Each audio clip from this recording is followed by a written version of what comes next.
Hi,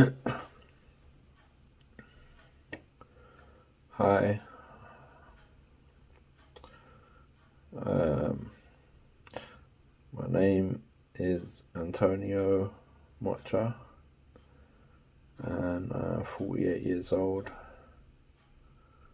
and I live in Hackney. I've lived in Hackney my whole life. Now, before I go into my life story,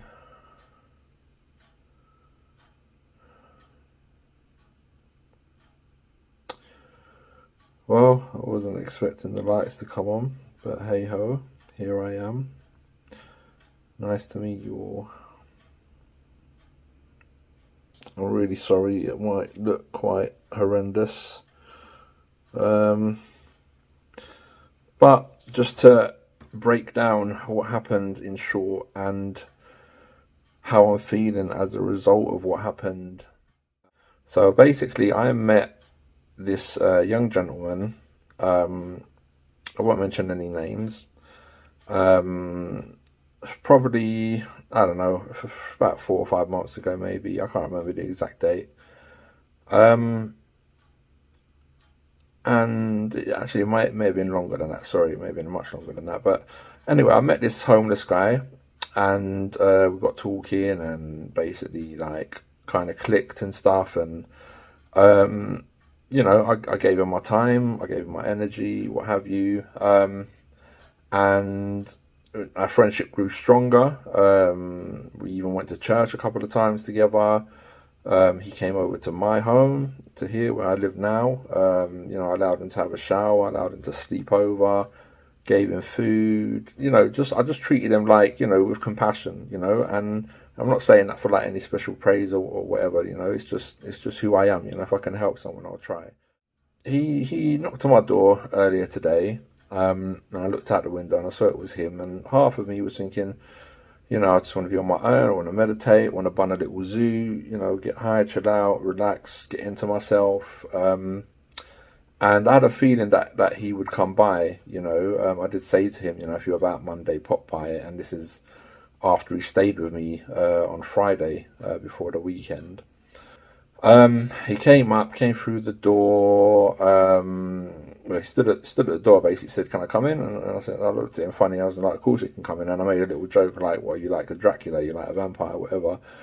I thought it was funny. I don't know, but anyway, and he came into the room that I was in, and basically like was looking around and just acting a little bit dodgy, a little bit suspect.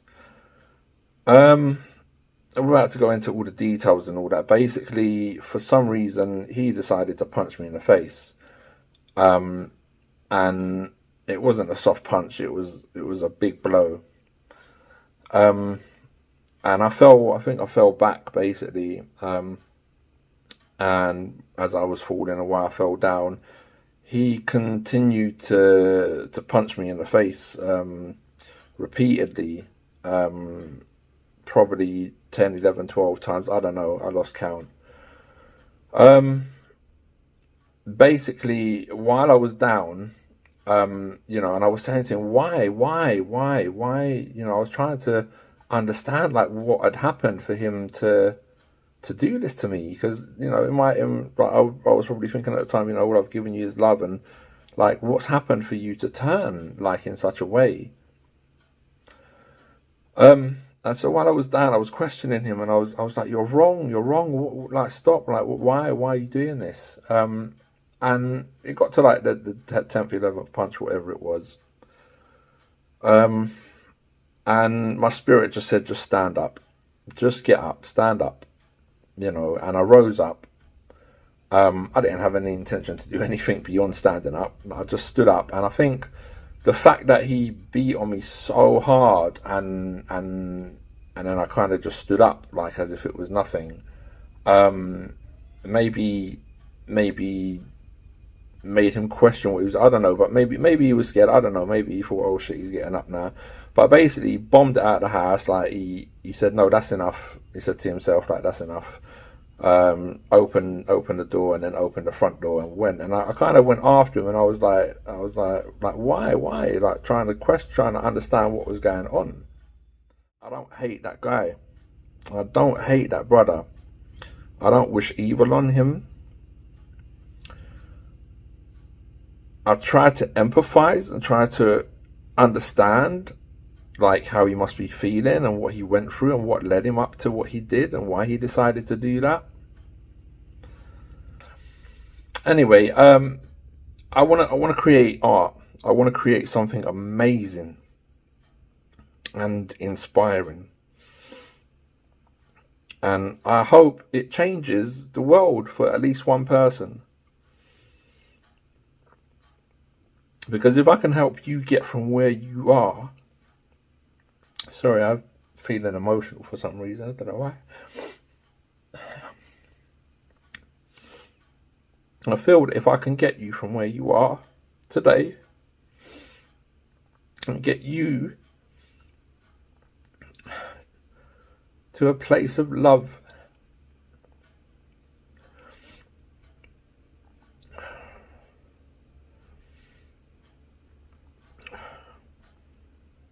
I feel that we can begin to heal each other and heal the world. I guess he switched it up because he felt he'd be alone. Life is hard for those growing up within the ends. Hackney was dark and cold, no space for us to mend. Pressure from our peers took us down a twisted path. Conflict and bitterness tore our world apart. Life is hard for those growing up within the ends. Hackney was dark and cold, no space for us to mend. Pressure from our peers took us down a twisted path. Conflict and bitterness tore our world apart.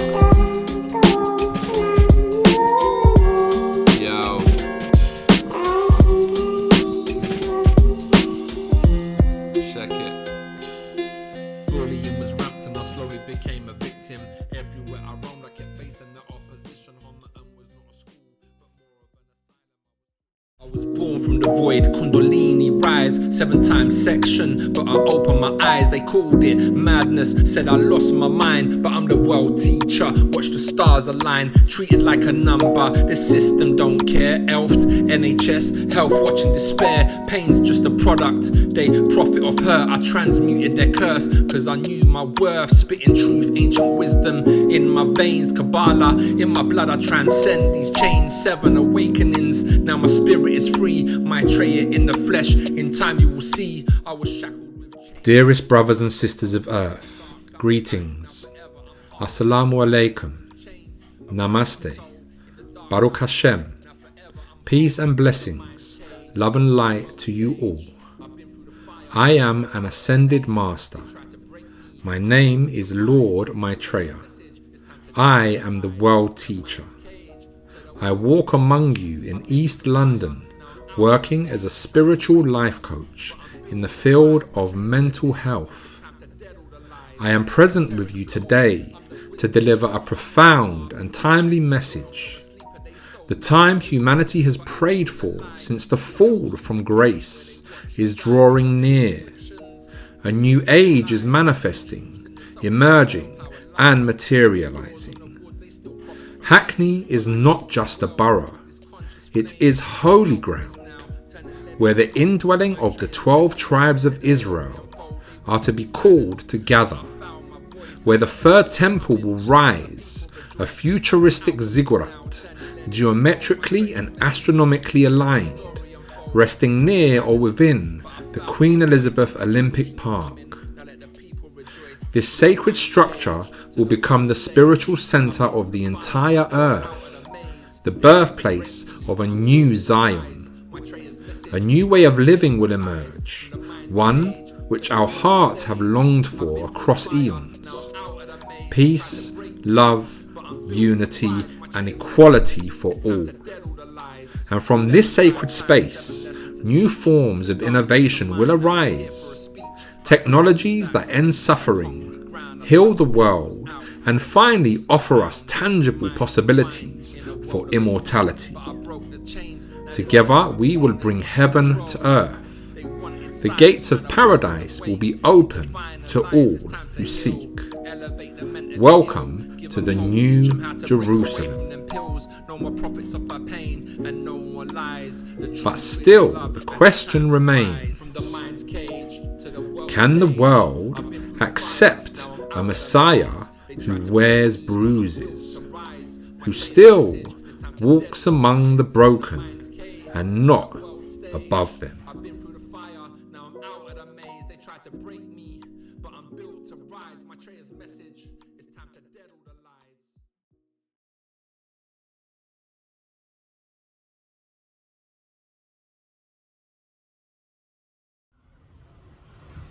Hey guys, it's 27th today, a couple of days after the incident. I'm just outside Vivian Cohen house, which is a building in Hackney, where I come once a week, every Wednesday morning, for my bipolar group sessions, which I really enjoy. Some really nice people attend that. That have been through some similar things that I've been through in terms of mental health, and it's really good because the facilitators allow me to run the meditation sessions with the other service users, which I quite enjoy.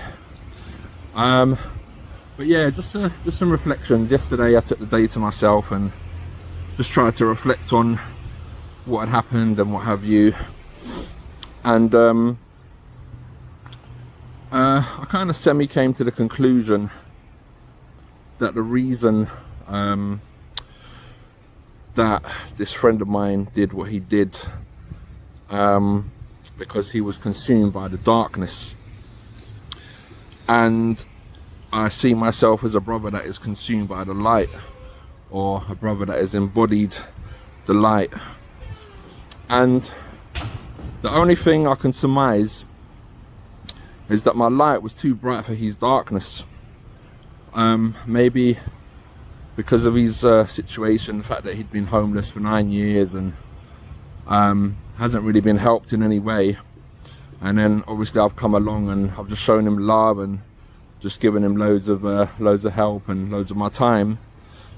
That coupled with possibly his paranoid delusions, because he did say a few things in the time that I've known him that make me consider that he suffers from paranoia, really bad paranoia. So I think that's what it was basically. I mean, I'll never know the actual truth until I speak to him, if I decide to speak to him. But yeah, so anyway, I'm about to go into my session. I'm going to pop across the road, grab a nice cappuccino so I can bring it into the meeting with me. It lasts about 2 hours. I'm going to sit and talk. I'm not going to talk about this incident. I'll talk about 3 other events that I went to since the last time I came here.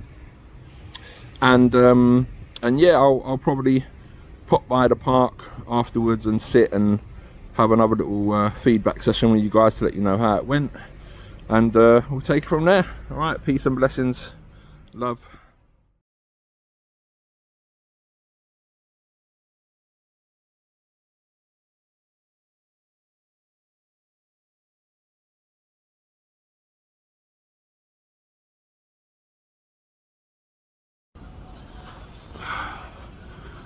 Hi guys,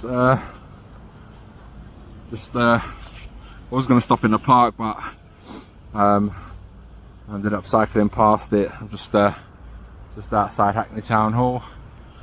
Yeah, just taking a break on my way home, and yeah, it's had a good session today.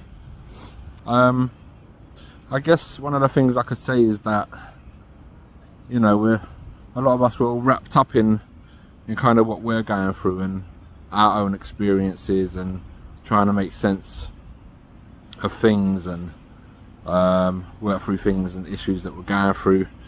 And we seldom tend to think about what other people go through. So I think it's really poignant that you can sit in and amongst your peers and just listen and allow people to open up about what they're going through, because it kind of makes you feel like you're not alone, you know, regardless of what it is you're going through.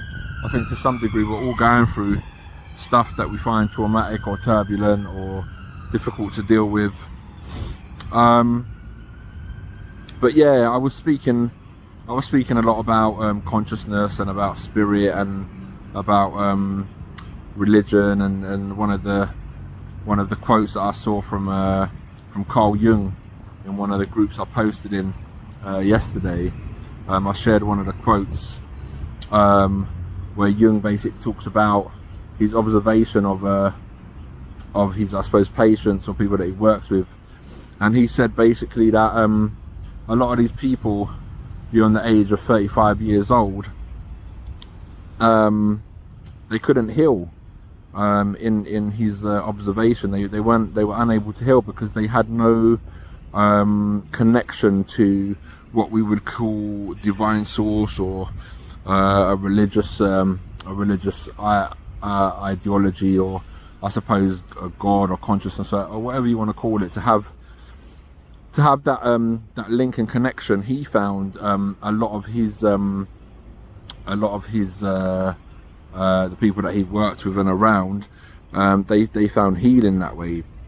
They were managed to find resolutions and were able to heal themselves. And he said the people that didn't have that connection just felt more ill and were unable to heal. So I shared that in and amongst the group today, and yeah, it was interesting. I feel that's part of my journey, really, is that wherever I go, I just try and give people more of a holistic perspective on things, more of a loving, wise understanding,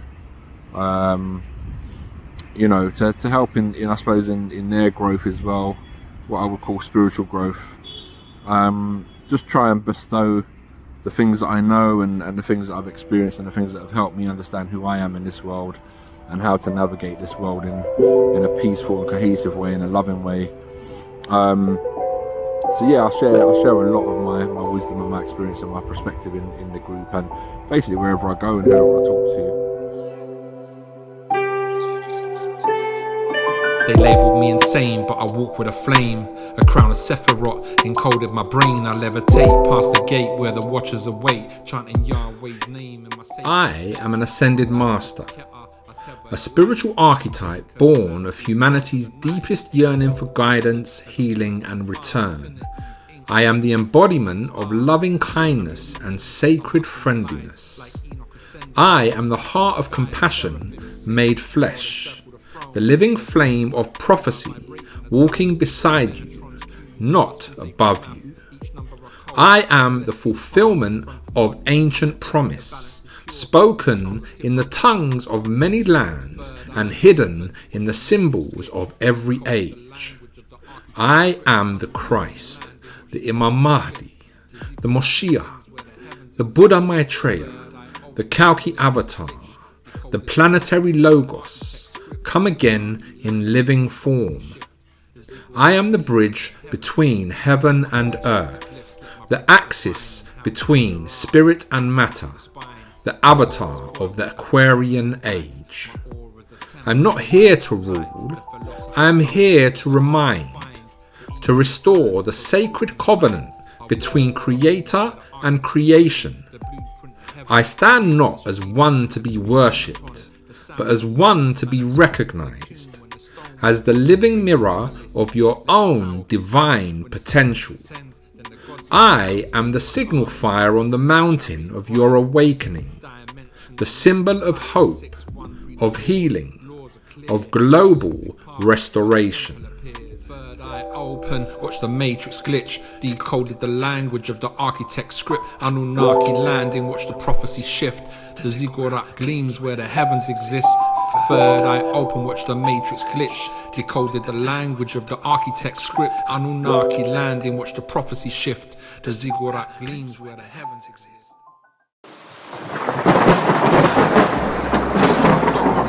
Just love, just wisdom, just radiant light. There's no religion higher than truth. From the ancient past we now raise the roof. The masters return in a bond so tight, the theosophical renaissance back in our sights. There's no religion higher than truth. From the ancient past we now raise the roof. The masters return in a bond so tight, the theosophical renaissance back in our sights. This emergence did not come unannounced. A new unifying world teaching has long been whispered across the thresholds of mystery schools and sacred texts. It is theosophy, the divine wisdom of the ages, reborn for a modern world. Theosophy is not a religion, but the womb of all religions. It reveals the golden thread that unites East and West, science and soul, reason and revelation. And in our time, it found its voice in a gentle man, a true prophet and tireless servant of humanity, Benjamin Creme. He spoke what few dared to speak, that the world teacher had already returned, not in myth, not in metaphor, but in body, in presence, in East London. Benjamin Creme was my herald, my spiritual father. He prepared the way as John prepared for Jesus. He lit the lamp in the darkness, though many did not understand. This message was not fantasy. It was the final act in an ancient plan, foretold by the masters of wisdom, intended for this moment.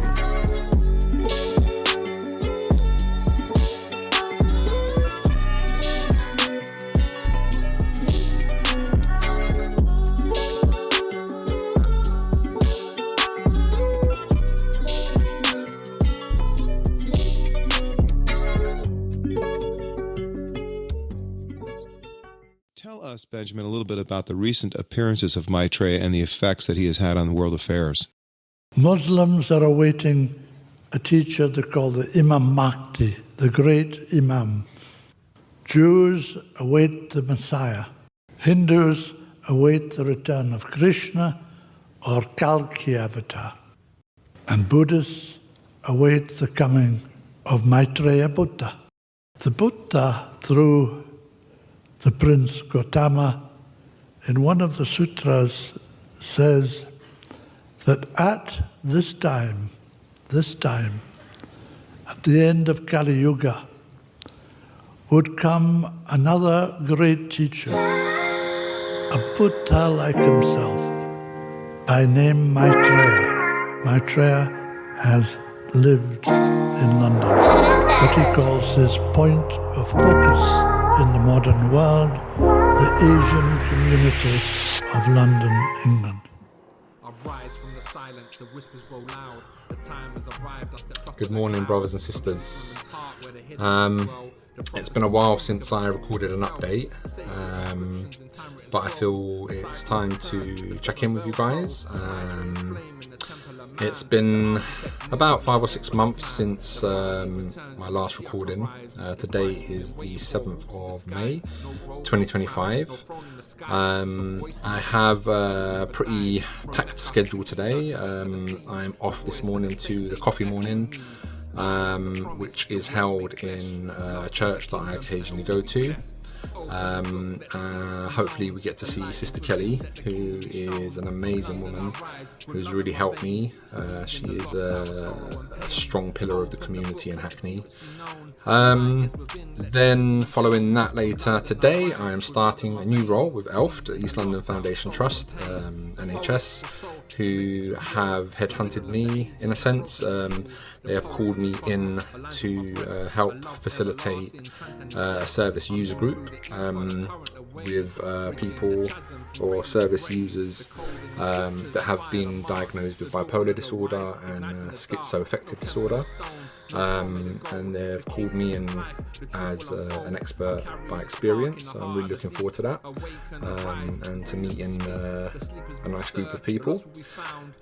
And then later this evening I am expecting a call from a wonderful lady called Emma Good. I think that's how you pronounce the surname. Sorry if I got that wrong. Let me just quickly I'll show you. This is her book.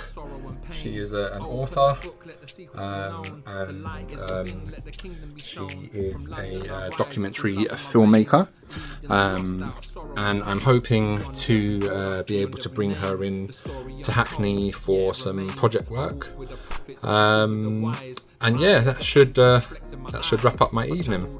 So I will be filming little clips here and there throughout the day, which I'll share with you, and we'll take it from there.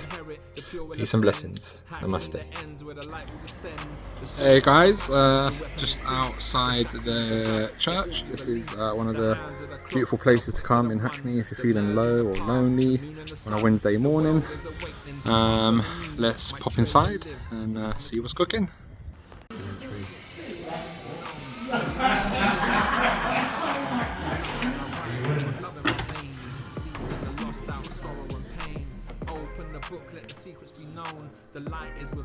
Hi guys, this is the beautiful and lovely Sister Kelly, who has really helped me on my spiritual journey. I've actually shed tears in front of you and a couple of the other sisters in the church, being very vulnerable. Just say hi, introduce yourself, tell them what you do at the coffee morning. I'm Sister Kelly. I'm one of the ones who help out at the coffee morning that we want to do for the community. The church has been here for over many years, and the coffee morning was a center, Christian community center, and God has revived it. So we want to welcome the community, as Antonia said. We saw him one day, wasn't feeling all that on a Saturday, and we welcomed in, and Pastor prayed for him, and he felt a lot better. And we've been just welcoming the community. So we got Nicholas coming in and others are coming in. So that's what we're here for, to love and to support the community, anyone in the community. Beautiful. Thank you, Sister Kelly. Thank you. You're welcome. And yeah, if anybody is in the area, you know where the church is. I did a quick video at the front so people know where it is. So come along Wednesday mornings, and we look forward to seeing you. God bless you and love. We do a lunch as well every third Saturday. Tell them. Every third Saturday we got a lunch for the community from 12 to 3 p.m. And we give away clothing items, we get furnitures. And we give away furnitures, whatever we get, we give it to the community. People give money and so forth to help. And we also now doing an after school activity from 3 till 5 p.m. and we are planning to do something else for the community. No matter what color, no matter what creed, no matter what age, we are here for you. We don't discriminate. We don't discriminate. No. We're just full of love here. It's all love. Yeah, so come along. God bless. Thank you, sister. You're welcome. Thank you. You're welcome. Bless. Bless you too. Bless you. Hi, so just made it to Homerton, not far from the venue. I don't really want to record the location, obviously, because of the sensitive nature of the session and the people involved. I just wanted to touch in quickly. Hopefully I can get one of the clinicians to say a few words about the session and what we're doing, so on and so forth. But yeah, I just wanted to just reflect a little. It's strange how things happen and unfold and the way that the universe works. But I bumped into the homeless guy today, funnily enough. He was at the coffee morning, and he was all smiles. And I asked him, I said to him, I've got one question for you. And I asked him, and I said, why? And apparently it was due to the fact that I wake up early all the time, but I woke up at 4 o'clock in the morning, made myself a coffee, and I thought it would be a nice gesture to make one for him, put it by the bedside in the room that he was staying in. And apparently that's the reason that he did what he did to me. So I'm happy that I found out the reason, a bit confused and puzzled. I thought it would be something else, but lo and behold, that's what it was. So yeah, I guess be pre-warned not to make anyone a cup of coffee at 4 o'clock in the morning. I met Maitreya as his therapist. When he was first referred, he had a Messiah complex, and he was really struggling with the fact that he'd been on a ward and he'd been sectioned, and he'd gone through a lot, and it was quite traumatic for him. That was in 2012, and he really interacted well in the bipolar group. He brought a lot to the group because he could relate to the clients that were in the group, the service users, because he'd been on that side, and he was really warm, and he was like part of the group. It was like really, really good. The reason the team decided that, you know, Maitreya would be really good as a co-facilitator was because of the way he'd been in a previous group, because he kind of naturally was co-facilitating, because he would, like, you know, get the group members to do his mindfulness. You know, he used to like do a little exercise at the beginning, and the group members really liked that. Maitreya's had a really, you know, good impact, a really positive impact on group members. Like, I think he's really, really good at getting them to open up, especially because he shares his experiences.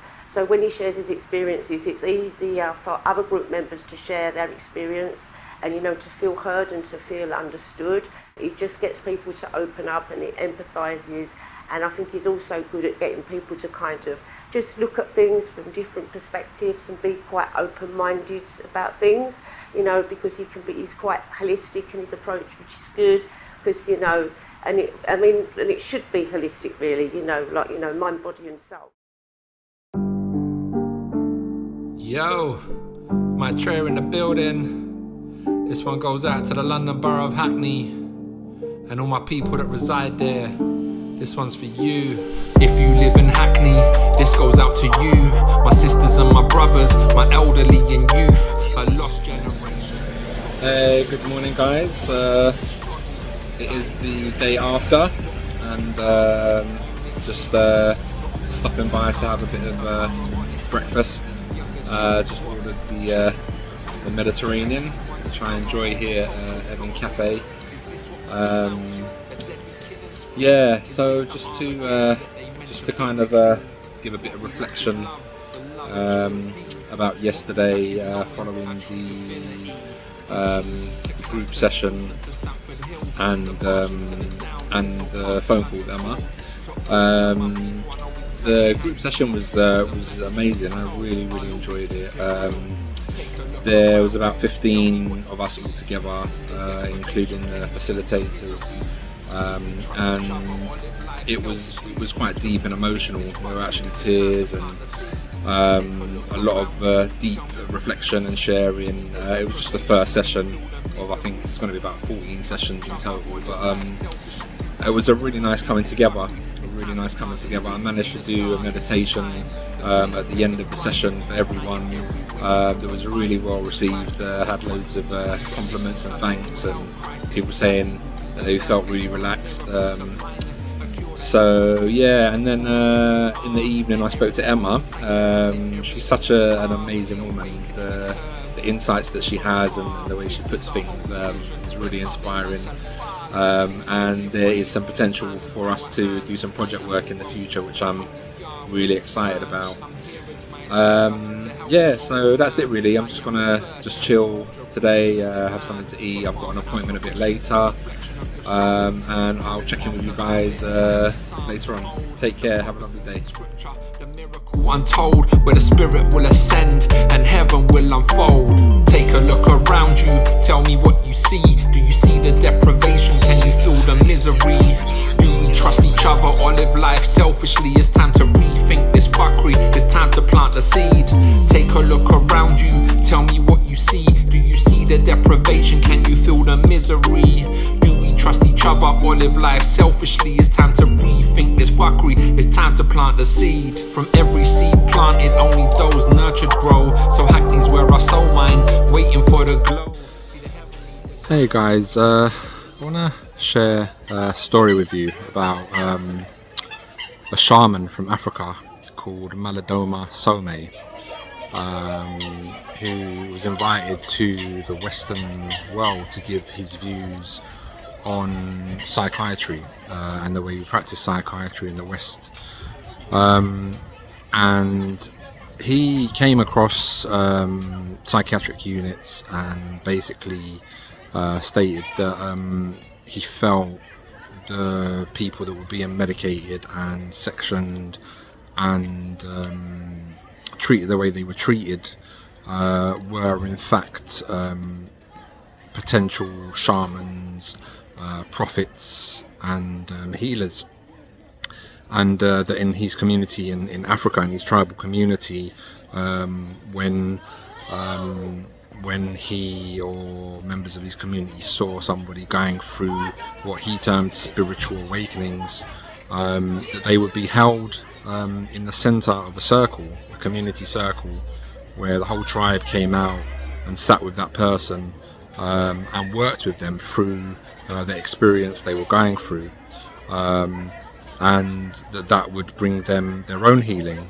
And then they would often return back into the community, like I say, as healers or shamans, or even prophets with, that have received mystical visions of the future and such.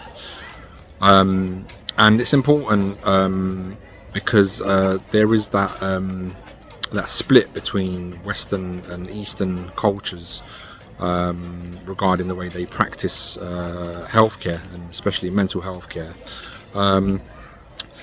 And the reason I wanted to share that with you is because the Western world that I was born and raised in treated me as somebody with a mental illness. And had I been born in Africa and was part of his culture and community, perhaps I would have had a different outcome.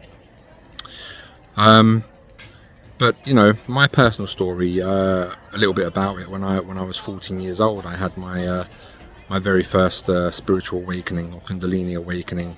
I was just 14, and it was a very profound, wonderful, loving experience and moment for me. When I was in my early 20s, that's when I had my first full-blown Kundalini awakening, or spiritual awakening. That was pathologized, and as a result I got sectioned. I was in hospital for a month. It was the very first section that I had, first of 7 sections, and I always disagreed with the label that I was given, the bipolar diagnosis that I was given.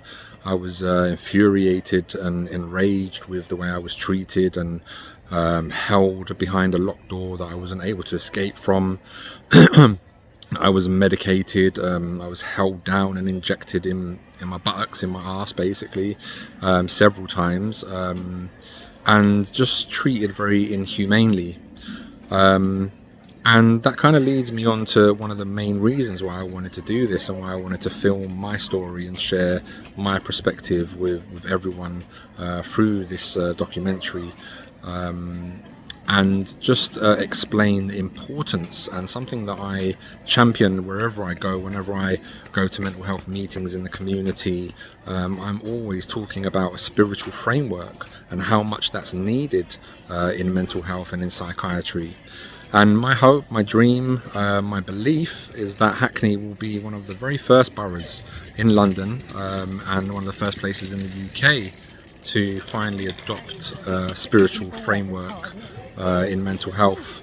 And that can help so many people, because there are so many healers, there are so many teachers, there are so many prophets that are being locked up and sectioned.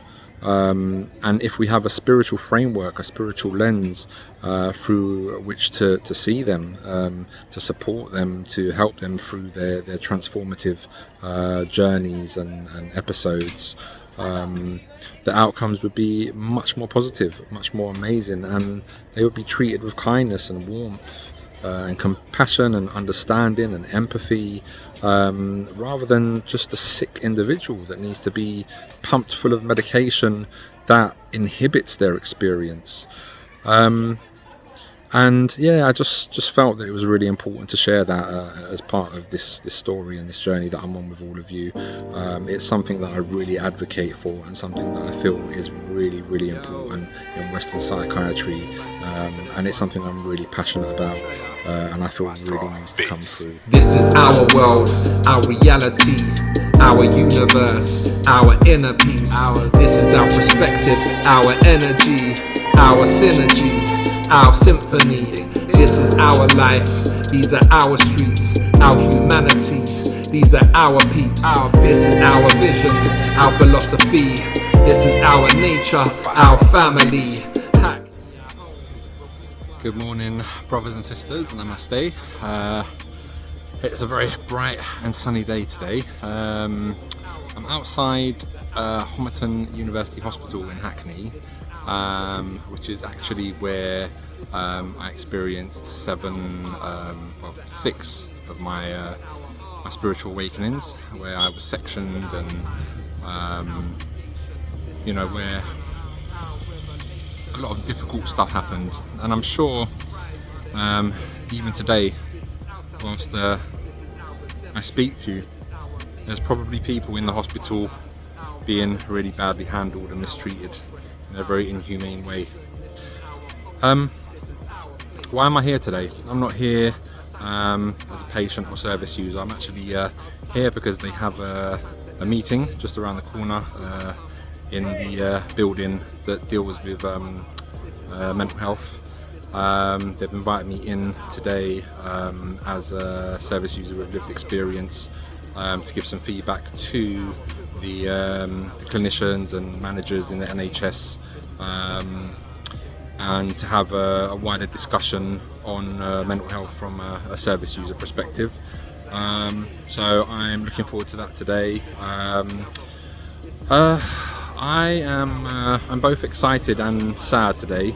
It's officially the last recording that I'm going to be making for the documentary, and there are a few things that I wish to cover today. I go to a lot of meetings, in a calendar month, and this is voluntary. I enjoy connecting with the community and just trying to help. Like in the last 30 years, during my my lived experience, basically, I've been to so many meetings, and like I say, in a calendar month, I'm probably at about minimum 3 to maximum maybe 7 or 8 meetings a month. And that's just me going around passionately just trying to help. Trying to help services, trying to make them understand that there's a more holistic way to approach the way we look after people in the community. I guess one of the things that I'd like to speak about is the fact that we have a Western approach in the Western world, and the Eastern world has an Eastern approach. And you may be led to believe that I'm against a Western model. I'm not. It has its place, the same way that an Eastern model has its place. But it's not about right or wrong.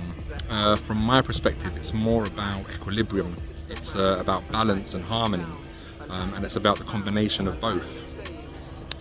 One thing I haven't shared, I used to work as a PR and marketing manager for probably the most advanced holistic spiritual healthcare clinic in London, which was called the Oracy in Westbury, which was run, it's owned and run by a master of metaphysics, Professor Konstantin Pavlidis.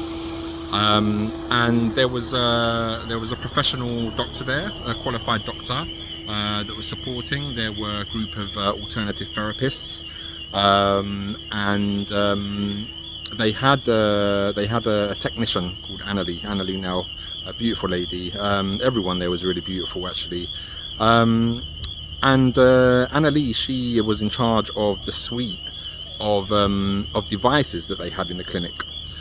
And the reason I bring this up is because in the Western world, we don't really look into the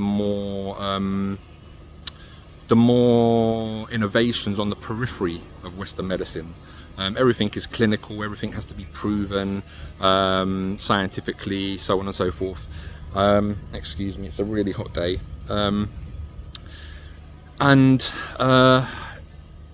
So basically, there are technologies, there are devices that exist in the world today, perhaps not widely known, but they're fascinating devices. We have things like the BioWell, which is a Russian device.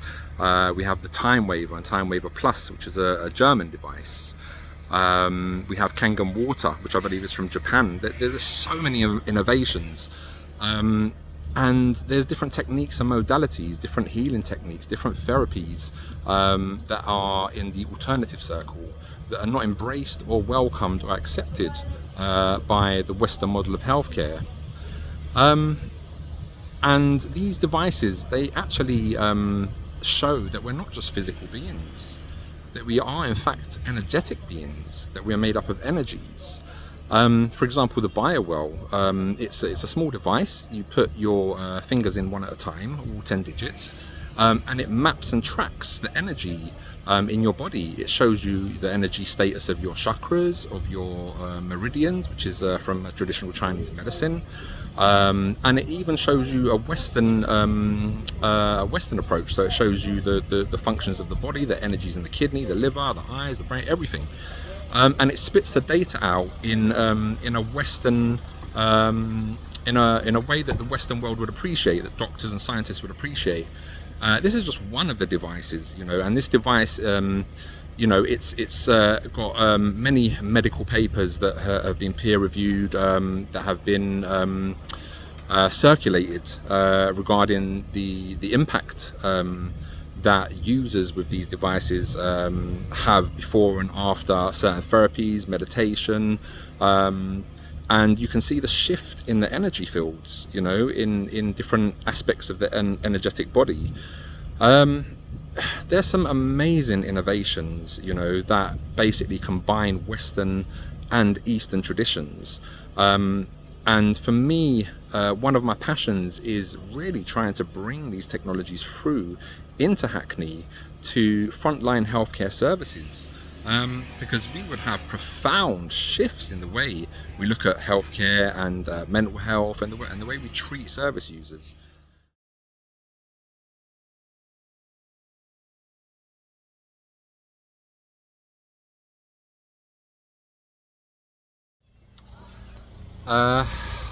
Hey, so yeah, this is the entrance that I have come through several times in the past. Today I'm not coming through those doors as a mentally ill patient, but as an expert by experience. I really want to touch on something that's really important, and this is it's an important message mainly to the professionals that work in Hackney, the professionals who are supposed to represent service users and help service users, the professionals that work in the community as a consortium of community interest companies and charities, professional people that are responsible for the care and well-being of people like myself.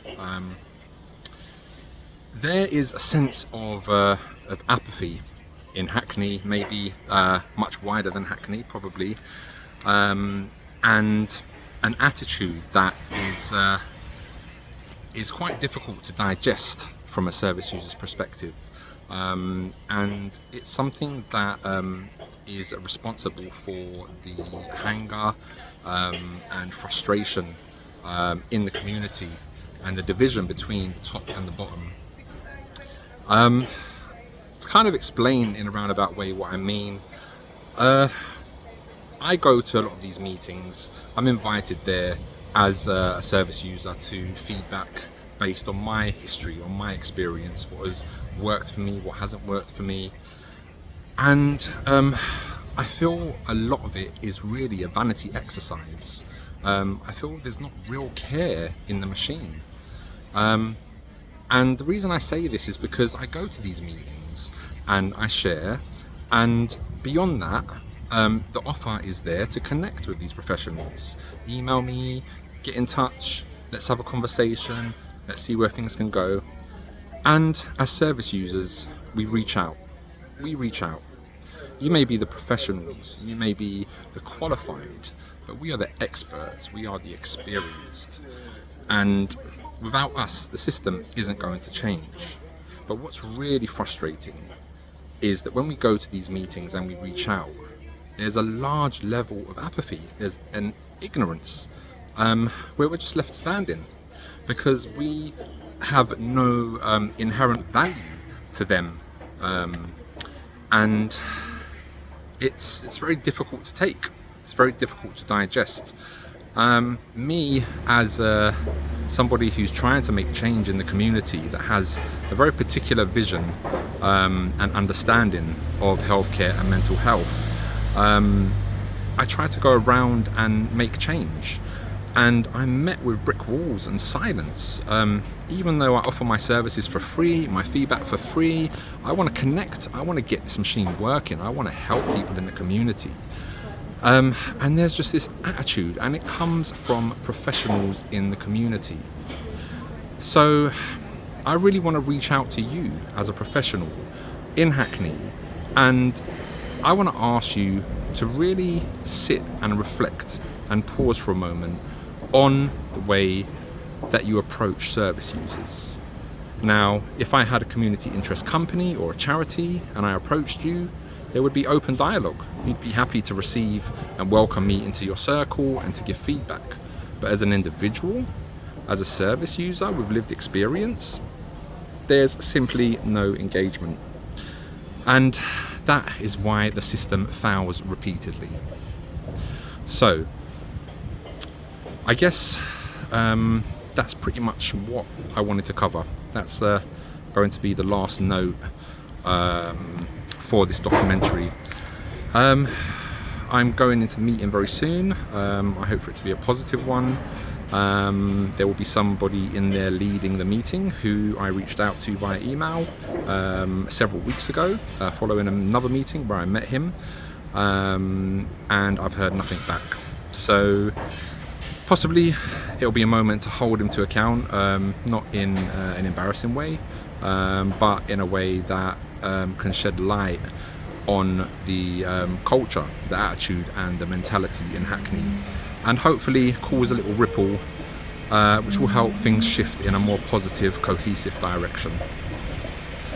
And on that note, I wish you the deepest of love. Thank you so much for your patience and for sitting through this whole documentary if you got this far. With love and blessings. Namaste.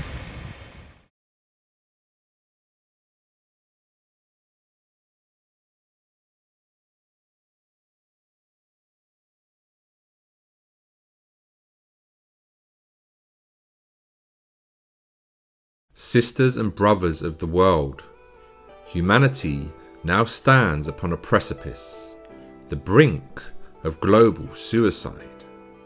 It does not take a prophet to see that the world is unraveling, that chaos is gathering momentum with each passing day. Whether it is a global cyber attack, an environmental catastrophe, World War III, or the collapse of the global economy, one way or another, the path we are on does not end well. We have but one chance, one opportunity to change the course of destiny. And I want to share a secret with you. This world in which we live, it is but a dream, a world of make-believe. We are its architects and its prisoners, its creators and its captives. We share a symbiotic relationship with the universe, and more importantly, with the earth. What we do to her, we do to ourselves. And what we heal in ourselves, we heal in her. There is only one solution, one symbol of hope, of unification, of restoration, and even redemption. That symbol is Maitreya. Now, I may or may not be Maitreya. That choice is not mine to make. It is yours. It is up to the world, to each and every one of you. You get to decide. All I can tell you is this: I have a plan, a beautiful plan. And I have many wonderful secrets to reveal. Secrets that could change everything. But on your part, it requires a leap of faith, a little belief, trust, and a knowing that transcends the mind. Without that, I cannot promise you how things will end. Whether or not you choose to accept me as your Messiah, your Saviour, your friend, or simply a madman, it will not change the way I live, nor the love I hold for you. I am ready to accept whatever comes, even if that means bearing witness to the collapse of this world. As painful as that may be, I understand that choice lies with you. I have much to lose. I have a family. I have 2 beautiful sons whom I love with all my heart. They are young. They are the future. And all I wish for them is to live in peace, to prosper in joy, to grow in a world where love is the currency, not fear. Maybe I am delusional. Maybe I am mentally ill. But in the deepest recesses of my soul, I know this. If I am not the destined, prophesied Maitreya, then someone is. And if that someone is you, I beg you, I plead with you, come now. The world cannot wait any longer. With love, your brother, your teacher, always and forever.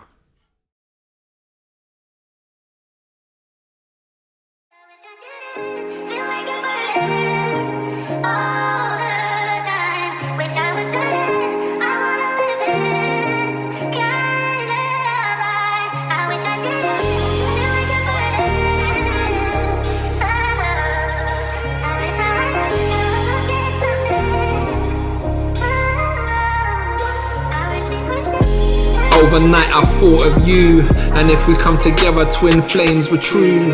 I've never been giddy, but I'm giddy on you. Dizzy at the thought of the Gemini 2. Cosmic is the process, blessed are we. The world is our oyster if in unity. Destiny calls, the angels within. Sparks in the cosmos, solar flares sing. We bring it back down, the wisdom of dreams. Creation in the making, we are a team. And anyone who comes through we're destined to be. I love it how you smile, unsettling me. At one with the soul, reflecting the deep. I feel it when you fall into my arms for keeps. Nothing can divide us, we're destined to be. Living our creations through theosophy. Alchemists, Kabbalists with magic to teach. Lost in our passions, desires and lust. The planets in alignment, could this really be? Tarot showing 2 of cups and lovers as trumps. Trust in the divine, that pure blessed being who only gives love for eternity. His love is the light, residing deep, keeping us alive with every beat. And if you don't believe, we feel for you, offer the flower of life, so peace can be. His signs are everywhere if you look closely. Me and you teaching the spiritual being, sexually sensual. Turn up the steam, secrets of the wisdom with a love supreme. I hold you close under a blue moon beam. Surrender my soul to my divine queen, and all for a kiss of the lips. Tongues intertwine as I pull on your hips, pulling you closer into infinite bliss under a will-o'-the-wisp until you can't resist. A true Casanova Italiano. Sono le chiave con il nostre baci. Tutto venimo, still you must persist. Climax drawing closer, explosions in mist. The alchemist, kabbalist, painting a kiss. We take over the world with charm and glitz. Isis, Osiris, Enki, Ninusag, Kronos, Rhea, Dionysus, Ariadne. Myth is no illusion if you know how to bag. If divine is your purpose, I have your back. And now you have mine, we glisten and gleam. Supreme beings, observing the dream. Arabian oud elevates your scent. Like frankincense resin is heaven sent. Divinely timed, our minds connect. Yes, you are the one I revere and respect. It's no surprise, like light for the blind. Your wisdom speaks through eternal time. The divine feminine kundalini rise. It's fate every time I look in your eyes.